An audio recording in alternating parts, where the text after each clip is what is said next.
Welcome to the Phoenix Prosperity Podcast, where wealth meets legacy. Join your host, Tim Fergestad, as we explore the journeys of Phoenix's finest to success and beyond.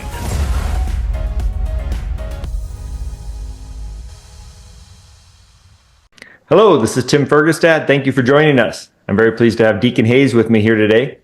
Deacon is the founder of Well-Kept Wallet, which helps people make money, save money, and pay off debt. He's been a contributor to the U.S. News and World Report, Clark Howard, and more. He's also the author of the book, You Can Retire Early, Everything You Need to Achieve Financial Independence When You Want It. Welcome to the show, Deacon. Yeah, thanks for having me. Excellent. So why don't you give us a snapshot of Well-Kept Wallet right now and any other, I guess, business ventures you're working on. I'm excited to hear about it all. Yeah. So really kind of how it all began was my wife and I had $52,000 of debt when we got married, and we realized we have a negative net worth. Did you both bring that to the relationship? Yeah. So we both, she had student loans, I had student loans, she had credit card debt, I had credit card debt. So we kind of were like, hey, we're going to combine our finances, figure out where we're at. Because I think a lot of times, for us at least, we had no clue what our actual picture was. Like, we just knew we had credit cards, we knew we had student loans, but we never put it all together, And we put it together, we're like, oh my gosh, we have a negative net worth, and we're just getting started in life.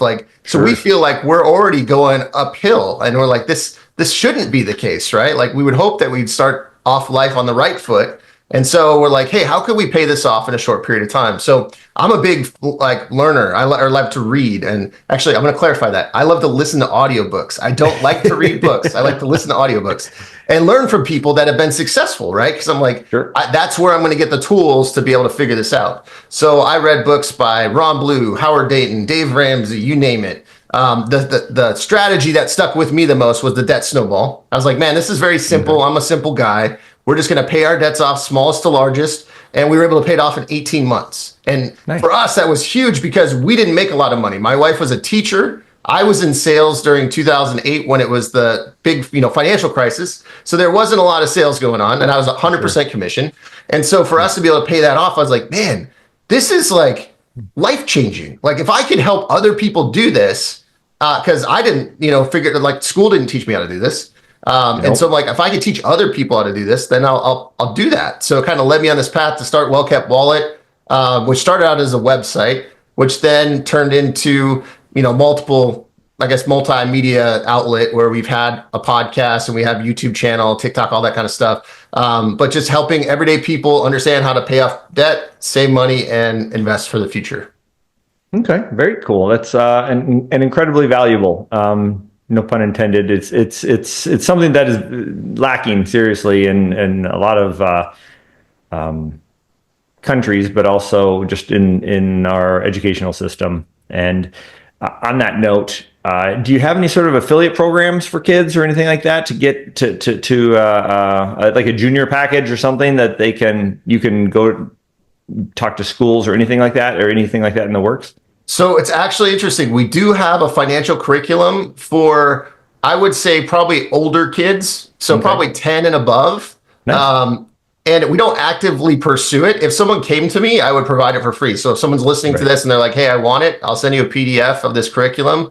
But basically walks them through like how to create a budget, how to understand what your expenses are. I think a lot of times, especially when you have so many expenses and you don't have them in one place, it's very confusing, right? And so just how do you do it simply? How do you know where to put your income, your expenses, and then know if you have a surplus or a deficit?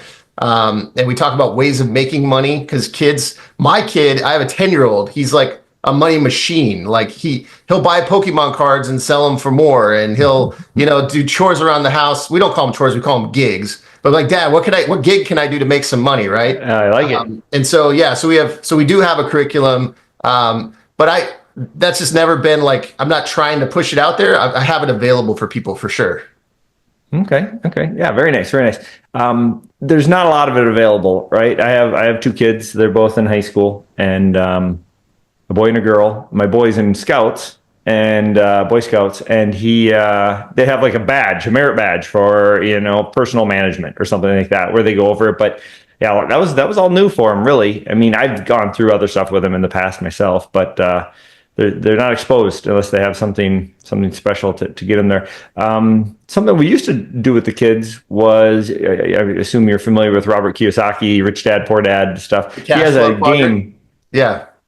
Called Cash Flow is the game, and it's a board game, but there also is a digital version. That's what the kids like, right? And it used to be on the iPad when they were little, so that was awesome. But then they discontinued it, and it's on like the website only now, which is still, they can click and do it easier. And there's a balance sheet, right? It's kind of like the game of life and Monopoly sort of combined, and so it's pretty simple though. It's pretty.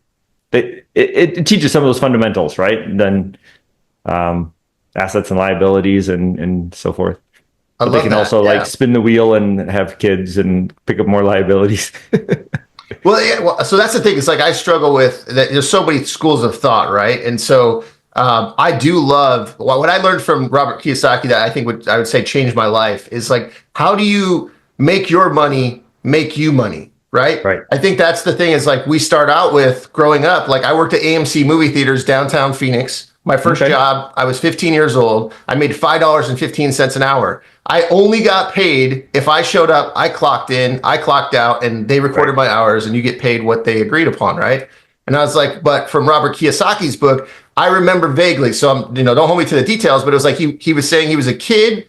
He got access to like these expired comic books. And he was like, they were free. And then he figured out that he could sell them for money. And then he found a friend that he could say, hey, I'll pay you to man this booth or whatever, so that he's not there. Like he's paying somebody else to man the booth and he's getting free inventory. And I'm like, oh my gosh, that's how business works. Not that you get free inventory, but you figure out the system of like, how do I create something of value that has a profit margin that I can hire people to work the business, so it doesn't require me to spend my time in it. And so I definitely found some value from it. The thing that I try to be cautious on is the liability side of things. And I think that's probably what people learn in the games, right? Like if you take on too much debt, that could just be a huge burden. And that's what we experience personally. Sure. And speaking of debt and Kiyosaki, there's good debt and bad debt, right? It depends on how you leverage it. And as you said, how much. Yeah, for sure. I mean, I think the one thing that's a no-brainer is like a house. It's like nobody's really going to pay cash for a house in 2025. Like it'd be very unrealistic. And so I always struggle with I kind of consider I would say it amoral. It's kind of like what you do with it that matters. It's like you can use it for good or you can use it for bad, right? And so yeah, I mean, classifying it good debt and bad debt, I've always struggled with, but I definitely agree with your sentiment there. So, well, it can be very powerful, right? And real estate's a good example because there's such good financing available on it compared to other things. If you want to, anyway, other types of loans and products and stuff, real estate's has some of the best available. Back to trading your time for money. That's very big lesson from a lot of that is that's next level, right? That's how you escape. Maybe even the golden handcuffs. Even a high-paying job, you're still stuck working the job. Can we talk a little bit about your plans for how your entrepreneurship and your experience growing your business or businesses and your future plans for leveraging that model? So, I mean, one of the things is like, I think it's important that people realize what their risk tolerance is. I have a very a low risk tolerance, right? I'm very risk averse. And so for me, it was like, hey, how do I figure out ways to put myself in a position where there's less risk? And so for instance, we paid off our house early. And so I just realized that the amount of money you have to pay in a mortgage payment every month, right? Regardless of what your income is, that you have to make that payment. And so that was one thing where I'm like, okay, that's a plan to set myself up to where I need less cash flow to be able to live my life. Other things like we are definitely going heavy into video, just seeing how so many people are receiving information these days on video. So I love that you're doing a video podcast, right? I mean, I think that the reality is Instagram, TikTok, who knows if that's going to be around or what's going to happen, but YouTube, all these different platforms are video and people are getting their information that way. So for me, diversifying as a business, like how can I reach people differently than I have in the past? Before it was written word, right? I had a blog, I wrote for the US News and World Report, I was a freelance writer, all this different stuff. now I'm like, okay, I don't feel like that's an avenue at all anymore. And we have to pivot to what is actually working in 2025. Sure. And you're right. Well, we're as a nerd again, I know that we're visual creatures. Almost all other animals and mammals are not. They're scent based and other stuff, but our brain is wired for vision, and that's really how we communicate best. Like 70-80% of it's nonverbal, right? So for sure, that's incredibly powerful. The trick nowadays is that what is it, 4 seconds you have to get somebody's attention before they swipe or scroll away. Yeah, no, and that's the thing is like, so the hook is the most important thing, right? And I've learned that is because I used to just kind of start talking, and you're like, well, you're not really going to necessarily. Actually, there's 2 different ways to do it. There are some people that are outliers, so I would say they're not the norm. But there's like this bodybuilder on YouTube that's just huge. His name's like Sam something, and literally all he does is record his day, and he has millions of subscribers, and the videos are unedited or very little edits. Because people want raw authenticity, right? They don't want manufactured. But then there is a lot of it, and to your point, people also have a low attention span. So if they don't have that connection with that influencer, they're going to just swipe away, right? So yeah, how do we connect with them, get their attention so that they can see, hey, here's how to, I'm releasing a video today. It's like, why January is the best month to review your portfolio. Right. And then you're kind of like, I have curiosity. Why do I want to watch this? Well, I have a portfolio. I haven't reviewed it in a while, and this is a perfect time, Right. Well, yeah. So real quick, what are the reasons? I mean, I know tax season's coming up, and it depends upon if you're a business owner or individual, but there's a lot of reasons why I have to do it this month. How about your quick list? Well, so I'd say that the main thing is to review your performance from last year, right? I think a lot of people, it's like, okay, you have goals. You have, like you say, okay, I need this much to retire, or I need this much to be able to achieve this financial goal. Are you actually achieving it? If not, then you can go and say, okay, how am I allocated? Am I allocated in a way that meets my risk tolerance and the time horizon that I'm trying to hit? If not, I need to rebalance my portfolio, right? And then simply, it gives you peace of mind, right? Like it's this idea of like, I set these goals. Am I actually going towards them or not?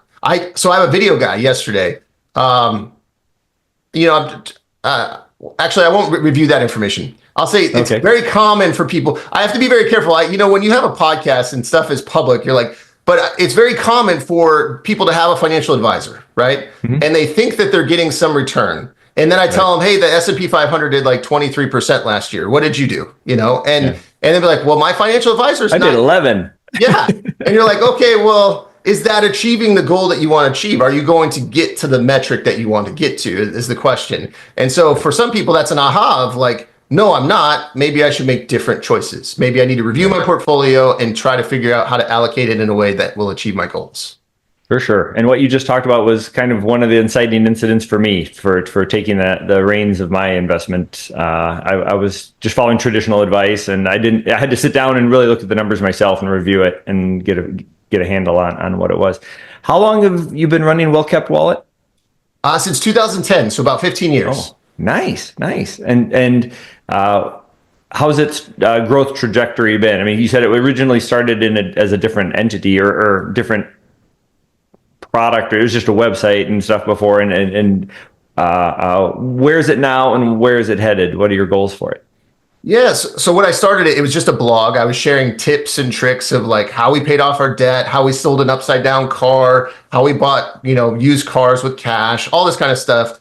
And it was just kind of an outlet.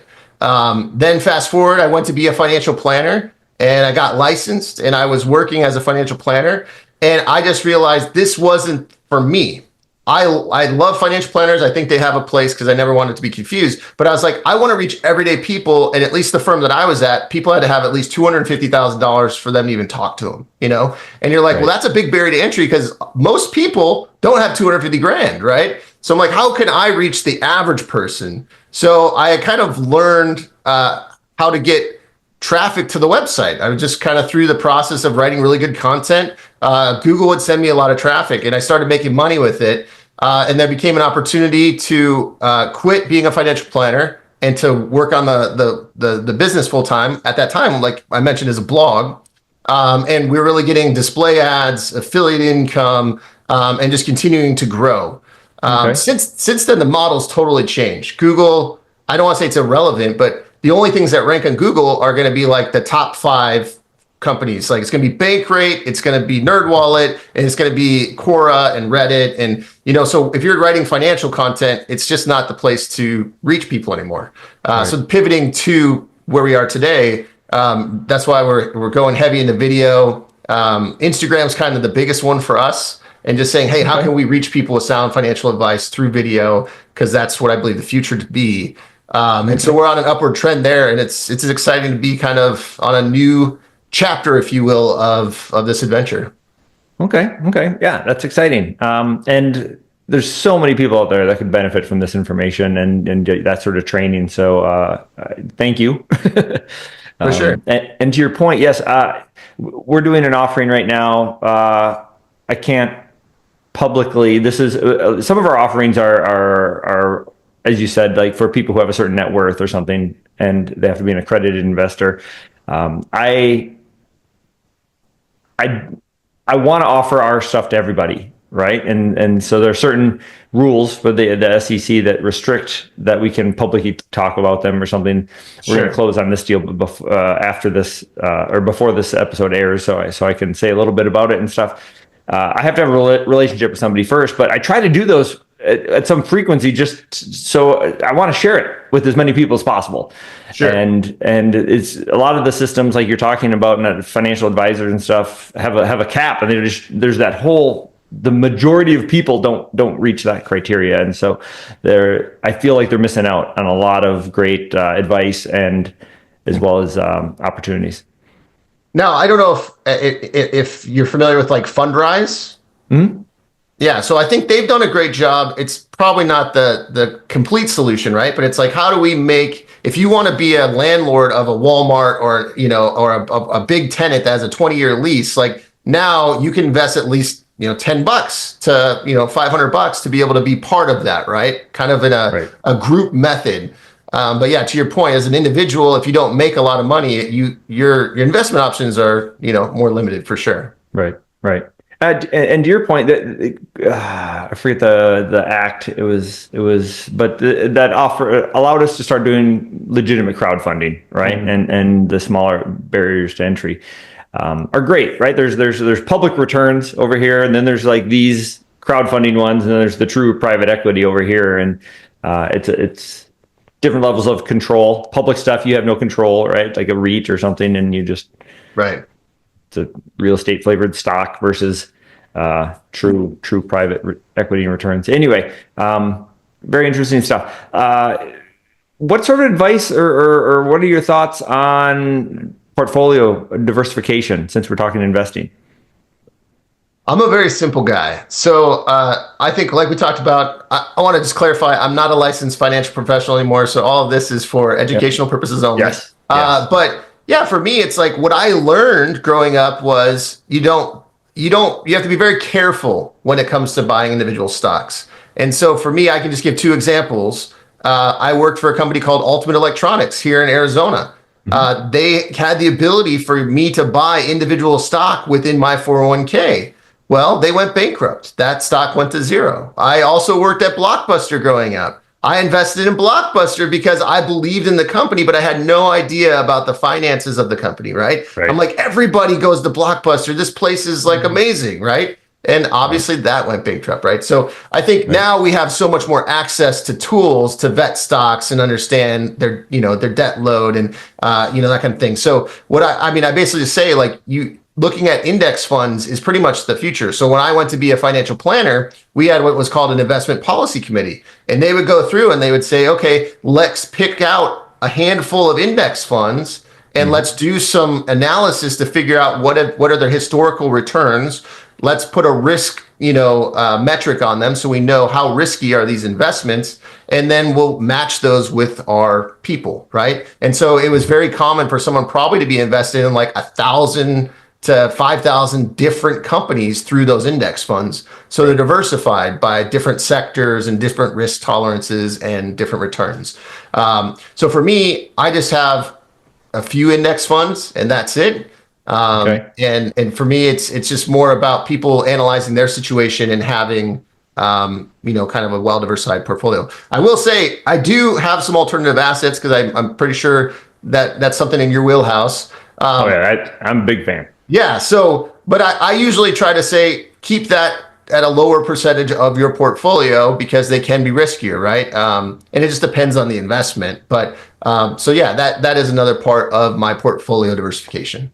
Okay, sure. What was the last book by Tony Robbins? Has done a few different books on investing, and the last one was The Holy Grail of Investing, which he was just talking to all the biggest fund managers and stuff, and getting their opinions on different things. And for the most part, it was diversification of non-correlated assets, right? And they talked about why and so forth. We don't have to get into the weeds on that, but very interesting to read for anybody who's listening or watching and wants to learn more.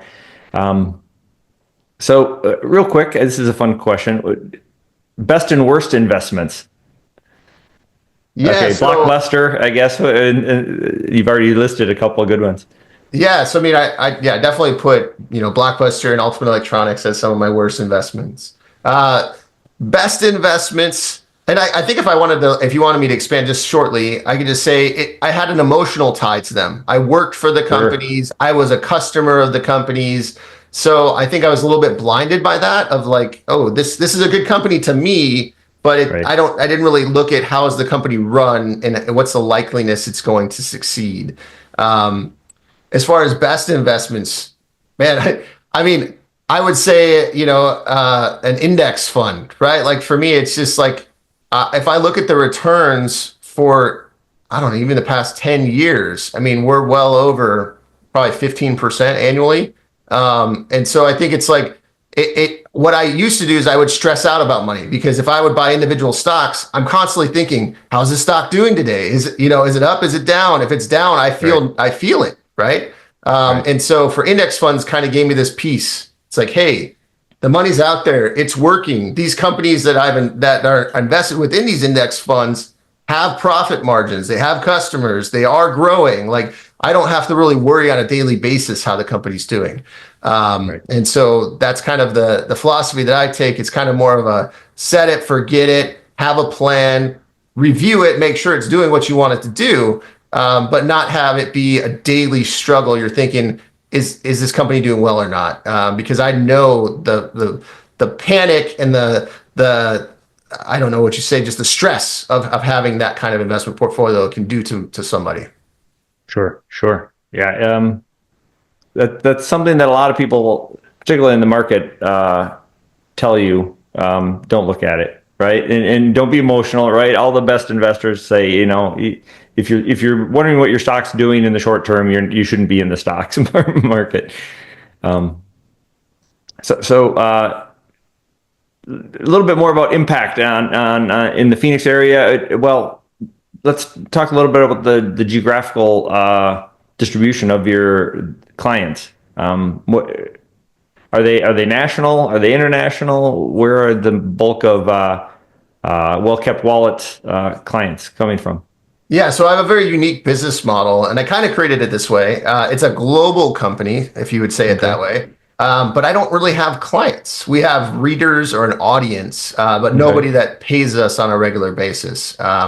So the model is such that we provide educational materials, and then we have arrangements with companies where affiliate relationships. So if I recommend a bank account because it's paying 4% interest on savings and they sign up for it, we make money. So it's like a win-win-win deal. It's like, well, we only get paid if you get a product or service that's beneficial to you that helps solve one of your financial problems. Right. Otherwise, it doesn't. So the other way is display ads, right? Which everybody knows. It's like you go to a site. We recently got monetized by Facebook, which is super fascinating because I've had an account with them for probably as long as Well Kept Wallets existed, never made any money, but now they pay us based on the amount of views we get on a video or the engagement we get, that kind of thing. So, but when we're talking about getting paid, we're talking about, maybe $50 a month or $100 on that kind of thing for Facebook.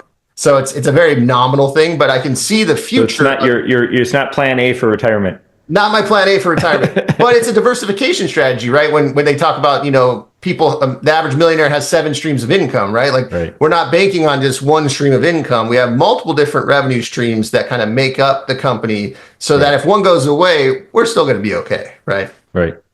Okay. And do you sort of have like over the next 6 to 12 months, do you have a plan or any big promotions or something you're scheduling out in this annual review and you're planning your next year? Well, one thing that we're doing is I created what's called a financial checklist, and it's just 10 things. It's like everybody at some point will have to look at and say, this is something that I need to do. So for instance, it could be, do you have a financial game plan, which is my version of a budget, right? It's like, hey, you have a plan that you've set out and you're reviewing it on a regular basis. Do you have at least a starter emergency fund of $1,000? If not, get that right away. Do you have a plan to pay off your debt? If not, here's a way to do that. Once you're debt free, do you have 3 to 6 months of emergency fund? It's a financial checklist that just goes through all the basics of personal finance. Because what I realized is that's like, if people did this, I'm like, if everybody went through this checklist and checked all 10 things, like life would be amazing, right? You'd have less stress. You'd have more freedom. So it's like, I was like, this is like a basic thing. I'm like, why haven't I been doing this? So that's kind of our focus for this year is how do we get this checklist in people's hands? And the checklist has action items like, so if you don't have the $1,000 or you don't have your debt paid off, here's what to do to try to get that. So that's what affiliates to help them do those steps too. Correct. There are affiliates in there, and we disclose that, right? So it's like, for instance, one of them would be, do you have life insurance? Well, I use a company called Policy Genius that literally goes out and gives your information to say 10 different companies, and it shows you, here's all the different policies, here's how much it's going to cost. And these are all companies well, I shouldn't say that. Most of them are companies that people have heard of, right? These aren't like, Mom and pop shops, right? These are big companies that offer insurance. And you say, oh, I just want term life insurance, and here's how much it costs. It's $20 a month or $30 a month, right? But yeah, so that's how we monetize it, but it's helping people achieve their financial goal, right? So for us, it's just like a win-win-win scenario. Okay, great stuff. Thank you, Deacon. Now, if people would like to connect with you and learn more, what should they do? Yeah, best place is wellkeptwallet.com. And the place we're most active is Instagram, and the handle is @wellkeptwallet. Okay, excellent. All right. Well, thank you everybody for watching and listening. Thank you, Deacon Hayes, for joining me today. We appreciate you sharing your story and your insights into success and wealth and financial independence. Thanks for having me on. Inspired by our guests?